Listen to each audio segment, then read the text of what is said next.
Wala, nagpapakain siya ng ano guys. Ng me. Siya guys.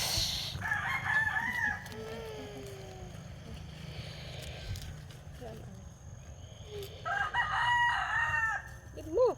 Give mo. Give mo me. Para kilala ka niya. Baka pakain. Ay, basta. Okay guys, ng bundok guys.